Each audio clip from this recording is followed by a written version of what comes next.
Que me acompañaras en un viaje a través de las Escrituras para que realmente puedas descubrir quién eres, quiénes somos realmente.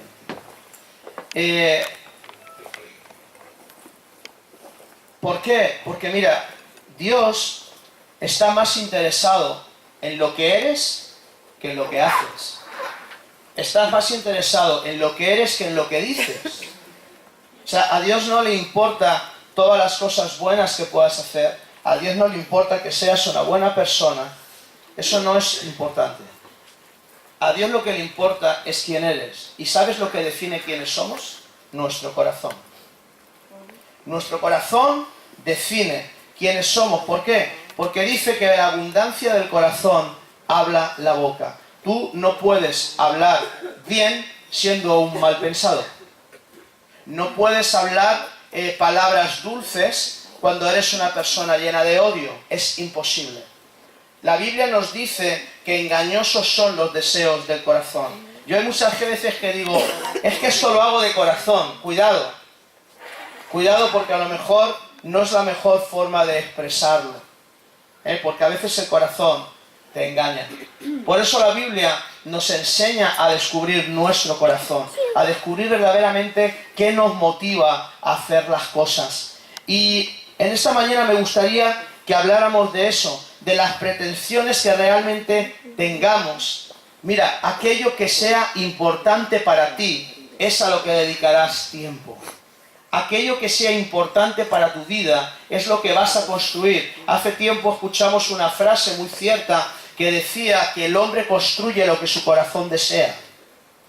A que si para ti es importante tu familia, vas a dedicar tiempo a tu familia. Si para ti son importantes tus hijos, vas a dedicar tiempo a tus hijos. Si para ti es importante Dios, vas a dedicar tiempo a Dios. ¿Cuáles son tus prioridades? A veces vamos por la vida que vamos palos de ciego, no sabemos ni hacia dónde vamos, ni lo que queremos. Y ¿sabes lo que pasa? Que la vida se pasa en un suspiro. Hoy tienes 20 y mañana tienes 40 y ni te has enterado. Y el problema es que no puedes volver atrás. El problema es que no puedes desdecir ni una sola palabra que hiciste, ni revolver una sola acción que tuviste. No se puede. No puedes cambiar el pasado. Lo que sí puedes hacer es cambiar tu presente y tu futuro. Amén. Eso sí puedes cambiarlo. Porque determina lo que nosotros somos. Realmente, ¿qué nos motiva? ¿Qué te motiva a servir a Dios? ¿Qué te motiva a venir a una iglesia? ¿Qué te motiva en tu vida? Y hoy vamos a hablar de un pasaje que llamó mucho mi atención. Yo leí esto en un libro, lo estudié, busqué acerca de esto. Y la verdad que curiosamente no hay mucho sobre esto. Y es algo que a primera vista te deja un poquito sacado de onda. ¿Vale? Es un pasaje que a primera vista dices, pero aquí hay algo que como que no cuadra, ¿verdad? Y está hablando, o vamos a hablar, de tres de los valientes más aguerridos, más fieles del rey David. Ellos se llamaban Joab, que fue uno de sus generales, Abisai y Asael. Hombres que pelearon por el rey, que se esforzaron por el rey. Hombres que eran leales al rey. Eran leales a la causa, eran leales a lo que estaban haciendo. Pero hay un momento de la historia, y ahora vas a ver, vas a alucinar un poquito, porque cuando te metes aquí dices, pero ¿cómo es posible esto, no? ¿Cómo es posible que David dijera estas palabras? Hay un momento de la historia en el segundo libro de Samuel 16, versículo 9, que dijo, entonces Abisai, hijo de Sarbia, dijo al rey, ¿por qué maldice este perro muerto a mi señor, el rey? Te ruego que me dejes pasar y le cortaré la cabeza. El rey respondió, ¿qué tengo yo que ver con vosotros, hijos de Sarbia? Si él maldice, es porque Jehová le ha dicho que maldiga a David. ¿Quién pues le dirá, por qué haces esto? Quédate con esta frase. ¿Qué tengo yo con vosotros, hijos de Sarbia? ¿Qué tengo yo con vosotros? Pero vamos a comenzar desde el principio. Sarbia, a ver, ¿quién sabe quién era Sarbia? ¿Habéis escuchado ese nombre o no? Sarbia era una hermana del rey David. Es decir, que estos eran sobrinos de David. Joab, Abisai y Asael, eso está en Primera de Crónicas, no lo vamos a buscar, porque es un rollo empujando tanto nombre, pero lo podéis leer. Está ahí, os lo prometo, ¿vale? Y ellos pertenecían al ejército de David y eran contados o fueron contados por los valientes de David. Vamos a hablar un poquito de ellos. Vamos a ver un poquito de quién era esta gente, para que podamos llegar a esa frase. ¿Qué tienes con nosotros? Porque aparentemente estos tres hombres eran hombres perfectos al rey, eran hombres leales al rey. Vamos a ver que hicieron acciones por el rey. Y es tremendo cuando este rey pronuncia esta frase. Joab, primera de Crónicas 11, 4, 6. Dice, entonces se fue David con todo Israel a Jerusalén, la cual es Jebús, y los jebuseos habitaban en aquella tierra. Y los habitantes de Jebús dijeron a David, no entrarás acá. Pero David tomó la fortaleza de Sión, que es la ciudad de David. David había dicho, el que primero derrote a los jebuseos será cabeza y jefe. Entonces Joab, hijo de Sarvia, fue el primero y fue hecho jefe. O sea, Joab era un valiente. Fue el primero que conquistó la tierra. Joab era alguien fuerte. En 2 de Samuel 12, 26 al 30, sigue hablando de él. Joab peleaba contra Rabá de los amonitas y tomó la ciudad real. Entonces envió Joab mensajeros a David para decirle, yo he puesto sitio a Rabá y he tomado la ciudad de las aguas. Reúne pues ahora al pueblo que queda, acampa contra la ciudad y tómala. Fíjate lo que dice, no sea que tome ya la ciudad y le pongan mi nombre. David reunió a todo el pueblo, partió hacia Rabá, combatió contra ella y la tomó. Después quitó la corona de la cabeza de su rey, la cual pesaba un talento de oro y tenía piedras preciosas, y luego la pusieron sobre la cabeza de David, quien sacó muy grande botín de la ciudad. Qué gesto de lealtad tan tremendo, ¿no? Si tú conquistaras una ciudad, llamarías a tu rey para que le pusieran el nombre y dirías, es mía, ¿no? Yo la he conquistado, yo lo he hecho. Qué gesto de lealtad tan tremendo, ¿no? Coge y dice al rey, ven aquí, conquista la ciudad, no vaya a ser que la gane yo y le pongan mi nombre a la ciudad. Pero este nombre te corresponde a ti porque eres el rey, yo soy tu general, pero tú eres el rey. Qué gesto de lealtad tan tremendo. Le cede su lugar a David. ¿Harías eso? A veces cuando alguien llega tarde, nos cuesta hasta cederle la silla de la iglesia, pero eso es otro tema. Ay no, y parece como que miras para otro lado, que no me vean. Decirle, toma, siéntate. ¿Por qué te digo esto? Porque si no eres capaz de ceder una silla, jamás cederás un reino. Si no eres capaz de partir tu bocadillo con el hambriento, jamás vas a ser capaz de hacerle una compra en Mercadona. La Biblia no dice que seas buena gente o que compartas cuando tienes mucho. La Biblia dice que si eres fiel en lo poco, serás fiel en lo mucho. Si aprendes a dar en lo poco, aprenderás a dar en lo mucho. Son principios de la palabra de Dios. Entonces, pero fíjate, qué cosa tan tremenda. Este tipo fue capaz de darle a David su lugar. Tremendo, ¿verdad? En otra ocasión, cuando David está a punto de hacer un censo y ofender así a Dios, Joab intenta de persuadirlo. En 2 Samuel 24, 1, dice, volvió a encenderse la ira de Jehová contra los israelitas e incitó a David contra ellos, diciéndole, ve, haz un censo de Israel y de Judá. El rey dijo a Joab, general del ejército que estaba con él, recorre a todas las tribus de Israel desde Dan hasta Beerseba, y haz un censo del pueblo para que yo sepa el número de los habitantes. Joab respondió al rey, que Jehová tu Dios multiplique al pueblo 100 veces más de lo que es, y que pueda verlo mi señor el rey. Pero ¿por qué se complace mi señor en esto, mi señor el rey? Sin embargo, la palabra del rey prevaleció sobre la de Joab y sobre la de los capitanes del ejército. Se retiró Joab con los capitanes del ejército de la presencia del rey para hacer el censo del pueblo de Israel. Joab era un hombre que cuando David estaba a punto de meter la pata, intentó frenarlo. Es decir, intentó aplacar los ánimos en vez de encenderlos. ¿Quieres que te dé un consejo? Rodéate de gente que apague fuegos, no que los encienda. Rodéate de gente que cuando te vea caliente te tire un cubo de agua, no que te meta más madera. Rodéate de gente que aplaque los ánimos, no que los levante. Es como si tú vienes a mí a decirme, Juanjo, es que Pepito, macho, no sé qué, que te ha hecho eso. ¿Cómo que te ha hecho? Ese no se merece ni que lo saludes. Bórralo del WhatsApp, del Facebook, del Twitter, bórralo de tu vida, ¿no? ¿Para qué quieres gente así? Bueno, vale, tío, muy bien, sí, se ha equivocado, pero es que tú también te equivocas, ¿no? O no metes la pata. Venga, cálmate, chico, date una vuelta, relájate, tómate una tila, te veo tenso, yo qué sé. Pero rodéate de gente que apague el fuego, no que encienda fuegos. Esto de Joab intentó apagarlo, David, que la vas a liar, ¿para qué quieres hacer un censo? Dios había dicho que no se censara al pueblo. Intentó aplacar, pero también fue capaz de sujetarse a la autoridad del rey. Rodéate de gente que apague, no que encienda. Mira, yo tengo ya casi 51 años y unos meses y hace tiempo que decidí rodearme de gente que sume y que no reste. Rodéate de gente que verdaderamente te levante y no te tire.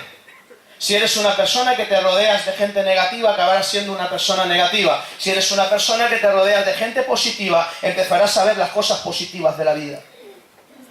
No nos damos cuenta, pero la gente de la que nos rodeamos tiene una influencia mucho más grande de la que nosotros nos imaginamos. Incluso una serie de televisión puede tener una influencia fuerte en nosotros. Hay gente que ve telenovelas y se cree luego las pasiones de gavilanes.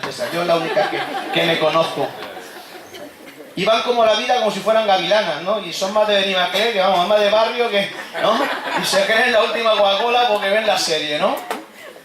Influye. Yo cuando era pequeño salía de las películas de Bruce Lee, salíamos todos peleando, pegando patadas del cine. Ninguno sabía karate, pero imitábamos a Bruce Lee.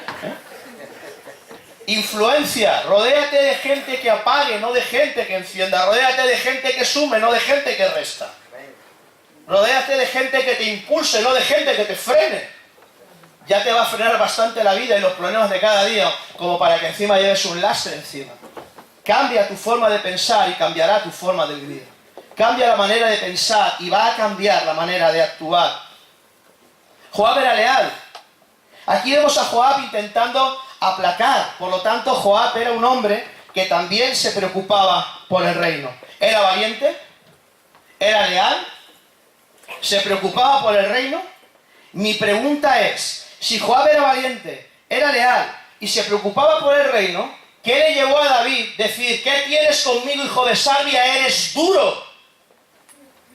¿Qué tienes? O sea, es ilógico, ¿no? Tú le dirías a una persona que es leal, a una persona que es valiente y a una persona que se preocupa por ti, tú le dirías, ¿qué tienes conmigo?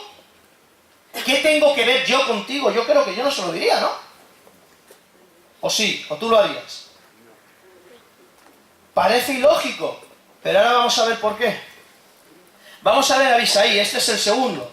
También fue un hombre contado entre los valientes de David. Primera de Crónicas 8, del 18, del 12 al 13 dice: además de esto, Abisai, hijo de Sarvia, destrozó en el Valle de la Sal a 18.000 edomitas. Puso una guarnición en Edom, y todos los edomitas fueron siervos de David, pues Jehová daba el triunfo a David donde quiera que fuera. Abisai era un buen militar. En otra ocasión, 1 Samuel 26, de 5 al 7, dice: se levantó luego David y fue al sitio donde Saúl había acampado. Observó el lugar donde dormían Saúl y Abner, hijo de Ner, general de su ejército. Estaba Saúl durmiendo en el campamento y el pueblo acampaba en derredor suyo. Entonces David dijo a Ahimelech, el heteo, y a Abisai, hijo de Sarvia, hermano de Joab: ¿quién descenderá conmigo al campamento donde está Saúl? ¿Quién se meterá conmigo al territorio del enemigo? Abisai dijo: yo descenderé contigo. David y Abisai fueron pues de noche a donde estaba el ejército. Saúl se hallaba tendido durmiendo en el campamento con su lanza clavada en tierra a su cabecera. Abner y el ejército estaban durmiendo alrededor de él. Entonces dijo Abisai a David: hoy ha entregado Dios a tu enemigo en tus manos. Ahora pues, déjame que lo hiera con la lanza. Lo clavaré en tierra de un golpe. No harán falta más golpes. Déjame que lo mate. David decide arriesgar su vida metiéndose en medio del campamento enemigo, y ahí tenemos a Abisai acompañándole a pesar de jugarse la vida. Abisai era consciente de que un solo golpe sería suficiente para acabar con el adversario de Saúl. Así que era un hombre valiente, era un hombre buen militar, estaba su autoridad sobre hombres. Y vamos a hablar de Asael. Las escrituras lo describen como un hombre aguerrido y valiente. Era uno de los 30 valientes del reino. y capitaneaba sobre los 24.000 hombres. El cuarto jefe, primera de Crónicas 27:7 dice, el cuarto jefe para el cuarto mes era Asael, hermano de Jobab, y le sucedió su hijo Zebadías, y en su división había 24.000 hombres. En la última intervención de este hombre vemos que no acabó bien el carácter, o se refleja un rasgo del carácter de ese hombre que no era demasiado bueno. Dice 2 Samuel 2:17, dice, aquel día libró una batalla muy reñida, y Abner y los de Israel fueron vencidos por los hijos de David. Estaban allí los tres hijos de Sarbia, Joab, Abisael y Asael. Asael, que era ligero de pies como una gacela de campo, se lanzó detrás de Abner sin apartarse ni a derecha ni a izquierda. Abner volvió la vista y dijo, ¿no eres tú, Asael? Sí, respondió él. Entonces Abner le dijo, apártate a la derecha o a la izquierda, echa mano de alguno de los hombres y toma para ti sus despojos. Pero Asael no quiso dejar de perseguirlo. Abner volvió a decirle a Asael, deja de perseguirme, ¿por qué he de herirte hasta derribarte? ¿Cómo podría entonces levantar mi rostro delante de tu hermano Joab? Como no quiso irse, Abner lo hirió con la empuñadura de la lanza por la quinta costilla. La lanza le salió por la espalda y cayó muerto allí mismo. Y todos los que venían por aquel lugar donde Asael había caído se detenían. Asael era un soldado valiente, aunque hizo una osadía. ¿Por qué? Porque cuando él persiguió a Abner, los generales ya habían decidido que solamente los jóvenes pelearían esta batalla. Por eso Abner le dijo, ¿qué tengo? Deja de perseguirme, te voy a tener que matar. No quiero matarte, esta no es tu historia. Pero este hombre era tan aguerrido, era tan leal, que siguió. A veces hay que aprender a escuchar. Pero fue un valiente, fue alguien que dominó. Como hemos visto, esos hombres hicieron muchas cosas para el reino. Esos hombres hicieron muchas cosas para el rey David. Sin embargo, otra vez la pregunta, el rey respondió, ¿qué tengo yo que ver con vosotros? La preposición con significa estar al lado de, juntamente con alguien. Estoy con mi madre, estoy con Katy, estoy con Javi, ¿verdad? Significa cercanía. Por lo que David quiso decir, ¿qué tengo yo con vosotros? ¿En qué me parezco yo a vosotros? Es muy parecida a la expresión que Jesús usó en Canaán, cuando le dijo a su madre, ¿qué tienes conmigo, mujer? Mi hora aún no ha llegado. ¿Qué tienes conmigo? ¿Qué quieres de mí? Mi hora no ha llegado.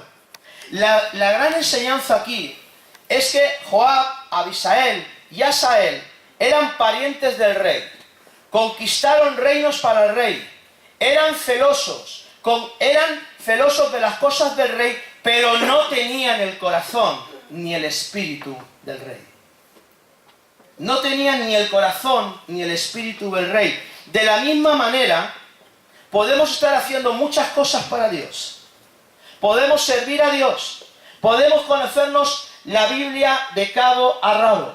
Podemos creernos la última Coca-Cola de los cristianos en el desierto. Podemos pensar lo que queramos. Podemos hacer muchas aportaciones, pero aún así no tener el corazón de Dios. Y a mí esto me dice, ¡guau! Porque me lleva a examinar mis verdaderas motivaciones.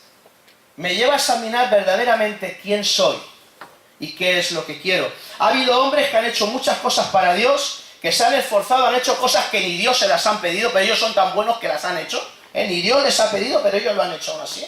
¿Vale? Se han sacrificado para Dios, pero no tienen su corazón. Ignoran por qué Dios hace las cosas. Recuerda, no se trata de hacer obras para Dios, sino de conocerlo y andar en sus caminos. Y entonces las obras vienen solas. Amén. No se trata de hacer buenas obras, se trata de conocer a Dios y andar en sus caminos. Y no te preocupes, que las obras te saldrán solas. Dirás, ¿ay, yo haciendo esto? Si yo era lo más rácano que había, y ahora le estoy dando a esta persona, ahora estoy aprendiendo a ser generoso. ¿Por qué? Porque Dios está cambiando tu corazón. Porque Dios está cambiando tu corazón. ¿Y sabes qué? Dios está más interesado en lo que somos que en lo que hacemos. Dios está más interesado en nuestro corazón que en todos nuestros talentos, que en todos nuestros dones y que en toda nuestra parafernalia. ¿Cuáles son tus motivaciones? Vamos a centrarnos un poquito en David para conocer su corazón. A mí me encanta porque David era un metepatas profesional. Yo por eso cuando meto la pata me digo a David, bueno, pues si él la metía, pues yo, ¿no? Porque David las liaba. Era tremendo. Sin embargo, la Biblia dice que tenía un corazón conforme al corazón de Dios. Esto me llena de ánimo, porque sabes, a veces tú a veces la lías o no. O solamente la lía vuestro pastor. Pues vaya ruina de iglesia que os ha dibujado, ¿no?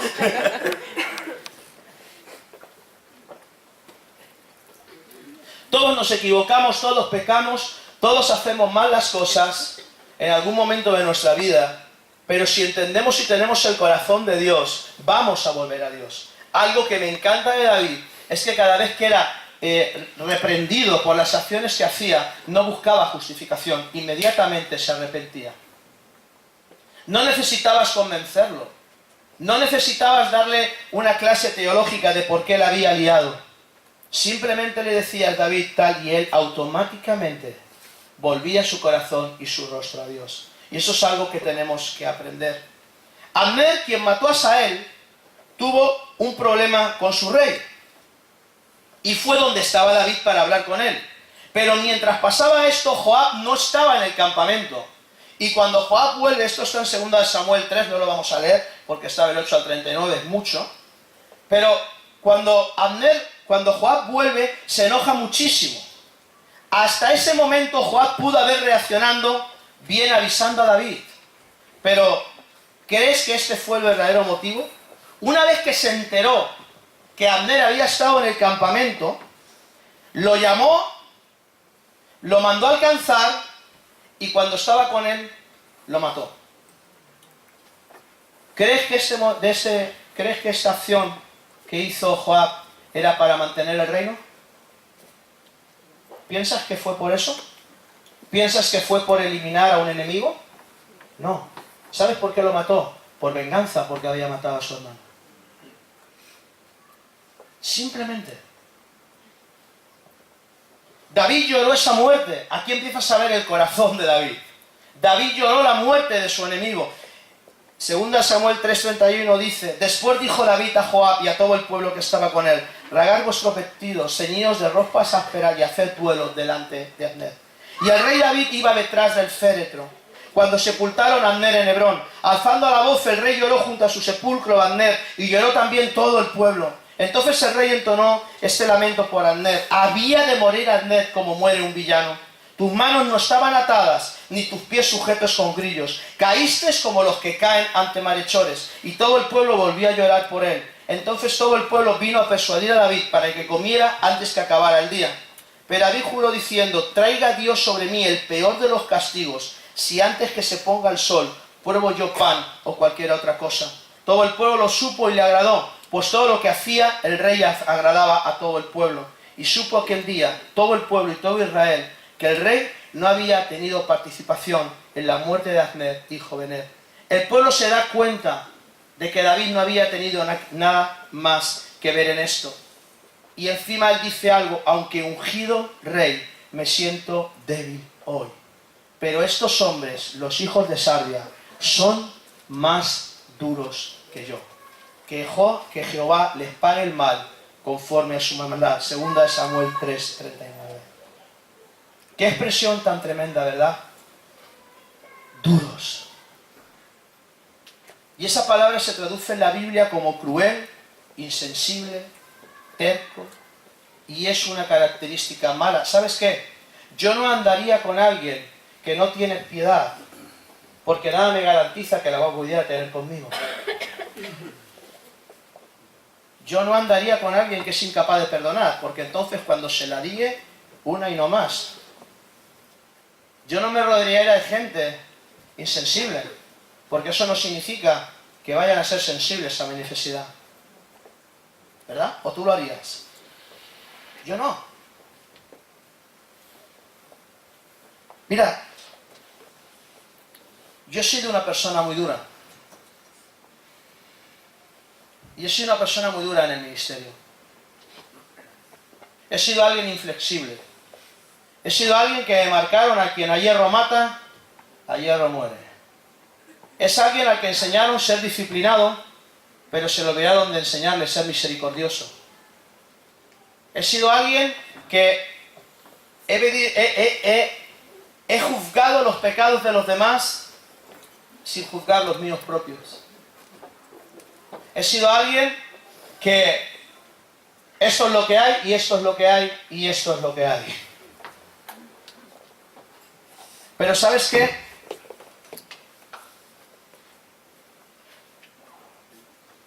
Hace unos 3 años o 3 años y medio, yo entendí algo. Ya era pastor, ya estaba en la iglesia, y yo escuché algo que cambió mi corazón. Alguien me dijo: sé el pastor que te gustaría tener. Y eso cambió la visión, porque entonces empecé a tratar a la gente como me gustaría que me trataran a mí. Empecé a enseñar a la gente como me gustaría que me enseñaran a mí. Empecé a ministrar a la gente de la misma forma que me gustaría que lo hicieran conmigo. Y aprendí a ser tolerante aunque no permisivo. ¿Y sabes qué? En la vida hay que ser tolerantes. Hay que ser duros, hay que ser firmes en nuestras creencias. Pero tenemos que ser tolerantes con los demás y tenemos que ser tolerantes con nosotros mismos. No puedes ser inflexible. Si recibiste misericordia, entonces tienes que dar misericordia. Si recibiste perdón, entonces tienes que perdonar. Si recibiste consuelo, entonces tienes que consolar. Si recibiste ayuda, entonces tienes que ayudar. ¿Estáis de acuerdo conmigo? Amén. Es así de sencillo. Habla a la gente como te gustaría que te hablen. Trata a la gente como te gustaría que te traten. Ten los gestos con la gente que te gustaría que la gente tuviera contigo. Piensa de la gente como te gustaría que pensaran de ti. Aquí decimos: piensa mal y acertarás, ¿verdad? Si quieres conocer a Andrés, vive con él un mes. Si nos quedamos más anchos que la luz. ¿Verdad? Piensa mal y aceptarás que te estás equivocando. Es que eres tonto, piensas bien de todo el mundo. Pues soy tonto pero feliz. Tú a lo mejor eres listo pero amargado. Me mola más ser feliz que amargado. No sé tú, a mí sí. De verdad, sufro menos. Por lo menos sufro menos. Y al fin y al cabo, si tú no me miras, si yo no te echo nada, es problema de tus ojos, no es problema mío. Allá tú con tus pecados, ya tengo bastante yo con los míos como para cargar con los tuyos. Esto no funciona así. Trata a la gente como te gustaría. Y cuando te das cuenta, esto es la regla de oro.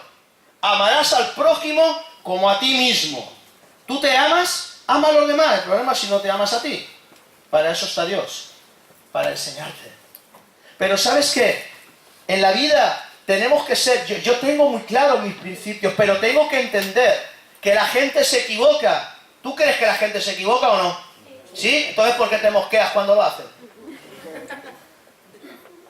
La gente se equivoca, ¿no? ¿Sí?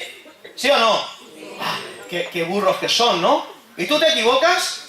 Pues eres igual de burro. ¡Claro! Lo que pasa es que a veces la vara que tengo para ti no es la vara que tengo para mí. Cuando se trata de ti, duro, sin misericordia, raca, a los pies. Pero cuando se trata de mí, bueno, es que tú sabes, Señor, es que yo no soy perfecto, entonces estoy en el proceso. ¿Y qué pasa? ¿Que los demás no están en el proceso? ¿O qué? Claro, está claro, yo no voy a negociar con los principios de Dios. Los principios de Dios, la palabra de Dios es innegociable. No puedes rebajar los principios de Dios. Pero tienes que aprender a tener misericordia porque Dios la ha tenido de ti. Y sabes que yo estoy hoy aquí después de muchas meteduras de pata. Estoy hoy aquí después de gente que ha tenido, y la primera mi mujer. Porque si ahora estoy medio civilizado, cuando me conoció estaba sin civilizar. Y ahí me he aguantado y cariño, y otra vez. De gracia recibiste, de gracia da. Si hiciéramos esto, te aseguro que impactaríamos a la sociedad. Pero a veces decimos que somos cristianos, pero no me toques el claxon del coche porque bajo y saco la... No te meto porque voy preso. Y llevo un pececito en el coche. Por eso mi mujer no me deja ponerlo. Porque tú tienes que poner un alacrán en vez de un pescado. No, pero es así, ¿verdad? Es así.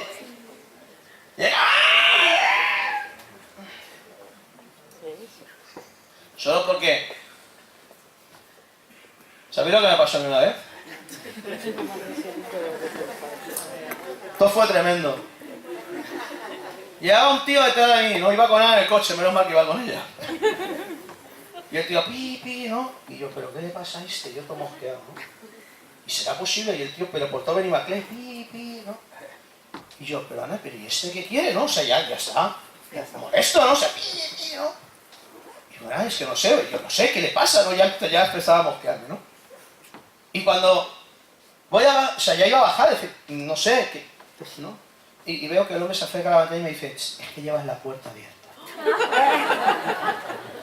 Ay, gracias Señor, que Dios lo bendiga.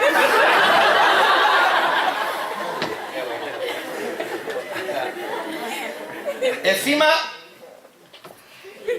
y yo ya estaba pensando en mandarlo al séptimo infierno sin billete de vuelta. ¿Te ha pasado alguna cosa así? ¿Verdad que sí? Que te ha hecho zas en toda la boca, ¿no? Para que aprendas. De verdad. O sea, está claro, hay cosas, pero tenemos que ser tolerantes. Cuidado, no permisivos. Cuidado, no permisivos. Porque lo que no puedes permitir es caer una vez y otra vez en las mismas cosas. Lo que no puedes permitir, por ejemplo, como pastor, yo no puedo permitir que tú una y otra vez estés cayendo en lo mismo. Y muchísimo menos lo puedo permitir y dejarte pues que cantes en alabanza o que prediques o que enseñes. No puedo permitirlo. Pero eso no significa que traiga una cruz y te diga, por los restos de los restos, hasta luego Lucas. Cámbiate de iglesia porque aquí no mueves ni una silla. No es así. No es así. No podemos ser así. Y a veces somos así, ¿verdad? Hay movidas en las familias, y yo con esto de verdad que lo que yo digo es como las series, es pura coincidencia, ¿vale?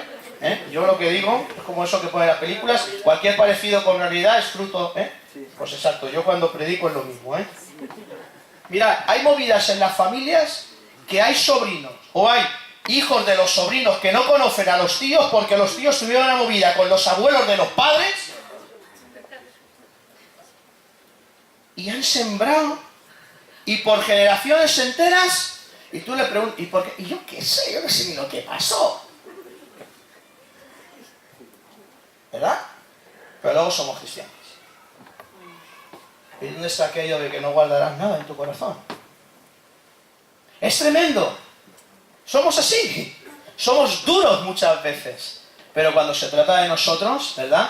A veces le hablas a una persona peor que a un perro, pero cuando te hablan a ti mal, ¡ay! Es que me ha ofendido. Pero tú, ¿cómo hablas, chalao? Claro. Como trates, se van a tratar. Pero cuando se trata de mí, entonces el listón baja mucho. Cuando se trata de los demás, puedo decirle lo que me dé la gana. Y si es al pastor más, porque para eso es el pastor y no se puede enfadar. Pues no os equivoquéis, porque si se me desclava la mano, pues todavía... Estoy crucificado, pero... Sí, a veces todavía me desclavo.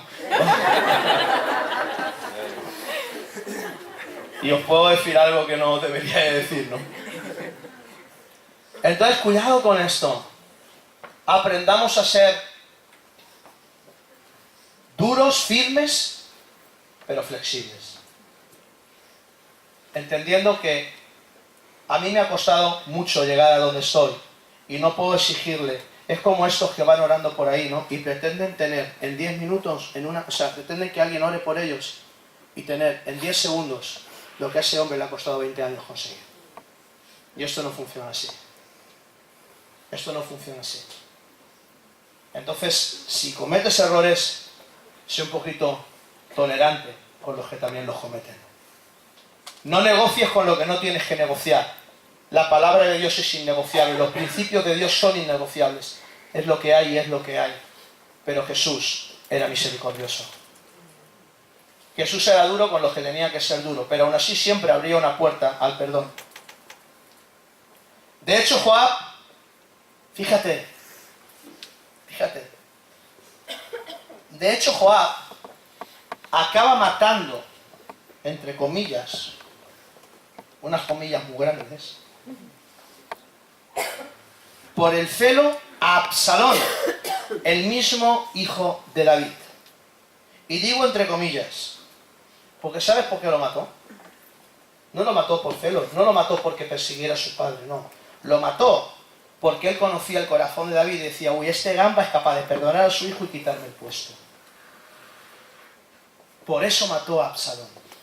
Porque conocía el corazón de David y aunque su propio hijo lo estaba persiguiendo para matarlo, él sabía que David era capaz de perdonar a su hijo y restituirlo en el reino. Por eso lo mató. Por eso David les dice, ¿qué tengo yo con vosotros? Sois duros. El éxito en tu vida cristiana no se mide por hacer obras visibles para Dios, sino que quienes las hacemos, las hagamos con las motivaciones correctas. Dios es misericordioso, David fue misericordioso. Dios es justo, David fue justo. Dios ama a sus enemigos, David amaba a sus enemigos. Pero Joab no era así. Si queremos vivir una vida próspera para Dios, vamos a dejar a un lado las agendas, vamos a dejar a un lado las dobles intenciones, vamos a dejar a un lado los celos, los cuales no tienen ninguna relación con Dios, y vamos a dedicarnos a servirle y a practicar su palabra, sin esperar nada a cambio. Lucas 8:21 dijo, mi madre y mis hermanos son los que oyen la palabra de Dios y la hacen. No solamente la oyen, sino que la practican. Déjame decirte con todo el dolor de mi corazón que venir a la iglesia no te hace una mejor persona. No es una garantía que tú te pongas aquí, cristiano. Venir a la iglesia, yo he conocido muy buenas personas que no están en la iglesia. Venir a la iglesia no te cambia. Hay gente que lleva año tras año escuchando los versículos de la Biblia y no saben todavía los libros de la Biblia. Hay gente que lleva años de domingo tras domingo tras domingo y se meten a ser profesores de la escuela dominical para estudiar la Biblia. Como tienen que dar la clase, tienen que estudiar. Venir a la iglesia puede acallar tu conciencia, pero nada más. ¿Sabes lo que marca la diferencia en tu vida y en mi vida? Cuando conozco la palabra de Dios, cuando escucho la palabra de Dios y cuando salgo por esa puerta, intento practicarla. Amén. E intento poner por obra los principios que están en la palabra de Dios. Y cuando te das cuenta, tu vida ha cambiado. Cuando te das cuenta, eres una persona diferente. Antes hacías y ahora no haces. ¿Por qué? Porque estás practicando algo diferente. Si quieres ver cosas que nunca has visto, vas a tener que hacer cosas que nunca has hecho. Si no, verás más de lo mismo en tu vida. ¿Quieres ver diferencias? Haz cosas que jamás has hecho. Y verás diferencias. Como sigas haciendo lo mismo, vas a ver más de lo mismo. Cambia tu manera de pensar y cambiará tu manera de vivir. Renueva tu mente, renueva tus pensamientos, llénalos de la palabra de Dios, aplícalos a tu vida y cambiarás. Si continuamos viendo el carácter de David para terminar, en comparación a los hijos de Sabia veremos la gran diferencia entre el espíritu de ellos y el de él. El rey era apacible y misericordioso, ellos eran vengativos y duros. Recuerda, no solo se trata de ser celoso de las cosas de Dios, sino de tener el corazón de Dios. El celo sin el corazón te llevará a convertirte en alguien legalista, religioso, lleno de prejuicios, y eso, amado mío, en la Biblia se llama fariseo. El celo sin el corazón de Dios te va a llevar a convertirte en alguien legalista, en alguien lleno de prejuicios contra las personas, y te convertirás en un perfecto fariseo. Hay que tener celo de Dios. Claro que sí. Yo tengo celo de las cosas de Dios, tengo celo de la iglesia, por eso machaco a pagar esto, tened cuidado con esto. Entre otras cosas porque también sé lo que vale. Tengo celo, pero trato de tener el corazón de Dios. El celo sin misericordia te llevará a convertirte en alguien duro, en alguien que irás por la vida juzgando a los demás, viendo la paja en los ojos de los demás sin ver el pedazo de vida que tienes en el tuyo. Y eso te va a generar problemas. Porque no se trata de eso. En otra ocasión, y terminamos con esto, segundo de Samuel 19, el 19 al 23 dice, y le dijo, no me culpe mi señor por mi falta, no recuerde los males que tu siervo hizo el día en que mi señor el rey salió de Jerusalén, ni los guarde el rey en su corazón. Porque yo, tu siervo, reconozco haber pecado, pero soy el primero de toda la casa de José, que he descendido para recibir a mi señor el rey. Entonces intervino Abisai, hijo de Salvia, y dijo, no ha de morir por esto Simeí, que maldijo al ungido de Jehová. Pero David respondió, ¿qué tengo yo con vosotros, hijos de Salvia, para que me seáis hoy adversarios? ¿Acaso ha de morir alguien hoy en Israel? ¿Acaso no sé que hoy vuelvo a ser rey de Israel? Luego el rey dijo a Simeí, no morirás. Y el rey se lo juró. Era el día en que David iba a ser coronado por el rey de todo Israel. Y aquellos dicen, mátalo. Este era el corazón de esa gente. Mátalo. Pero David ejerce la misericordia. ¿Habrá de morir alguien en un día de fiesta? ¿Qué corazones de estos hombres, no? Eran incapaces de conocer el corazón del rey. Siempre tendremos batallas que pelear. Siempre vamos a tener iglesias que fundar. Siempre vamos a tener proyectos que llevar a cabo. Pero recuerda, no se trata tanto de hacer, sino de ser. No se trata tanto de lo que haces, sino de lo que eres. Debemos entender que no es el hecho de pelear o ser felices o esforzarse o triunfar en el ministerio o nuestra vida. Es tener el corazón y la motivación correcta. ¿Sabes lo que yo he entendido en estos últimos años? Que la gente es más importante que el ministerio, porque las personas son las que llevan en sus hombros el ministerio. Si para ti, yo hubo un tiempo en mi vida en que para mí era más importante, y para mí fue un golpe, fue un golpe porque por muchos años creí servir a Dios y estaba sirviendo a una organización. Y cuando esa organización falló, para mí fue un impacto tremendo, porque entendí que no había enterado de nada. Hacía las cosas simplemente por el lugar en el que estaba. No me había enterado de la película. Y menos mal que estaba mi esposa a mi lado, porque lo pasé muy mal. Porque me sentía engañado, pero realmente nadie me engañó, me engañé yo solo. Y me identifiqué mucho con esta gente, porque era alguien duro. No. Aquí el centro dice esto y esto es así y esto es así. Si no te interesa, coges la puerta y te vas. Y no me ponía ni colorado. Era duro. Me habían enseñado, claro, como me trataban así, yo trataba así. Me habían enseñado así, yo era así. Y cuando esto pasó y cuando yo salí y me incorporé a una iglesia y empecé a escuchar la palabra de Dios y dije, wow.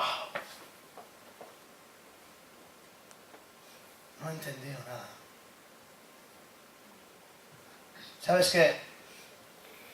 Intenta tener las motivaciones correctas en todo lo que haces. Intenta tener un corazón limpio. Y Dios quiera que nos vayamos de aquí esta mañana decididos a aplicar esto en nuestras vidas.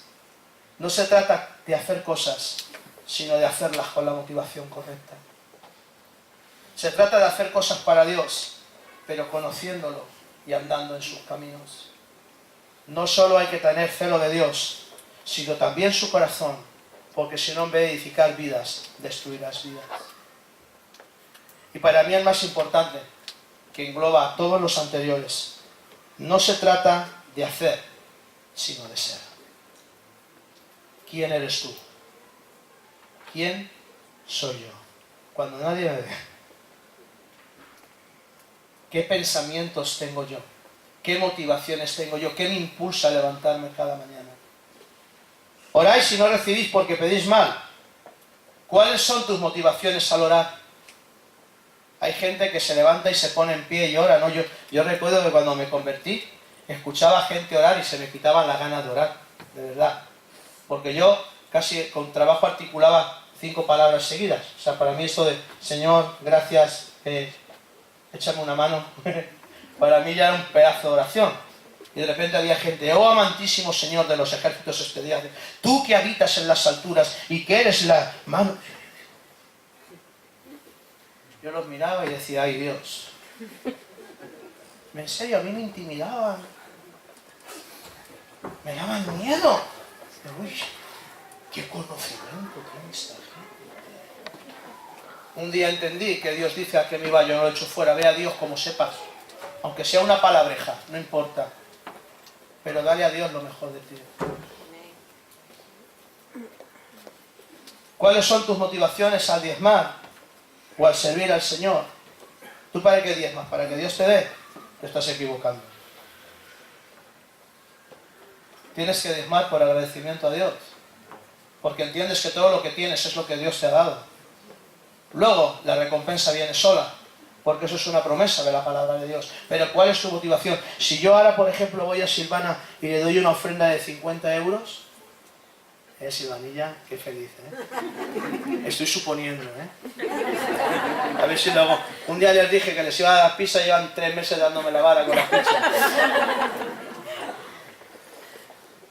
Pero yo voy y le digo, bueno, te voy a dar 50 pavos, porque como sé que va a pillar una herencia, entonces ella dirá, Juanjo me ha dado, ¿qué voy a dar? Motivación incorrecta. ¿Para qué haces las cosas? ¿Yo para qué te ayudo? ¿Para que mañana me ayudes a mí? ¿O simplemente porque creo que es lo que tengo que hacer? ¿Qué te mueve? Cuando tienes una discusión, ¿qué te mueve a tener una discusión? ¿El ganar?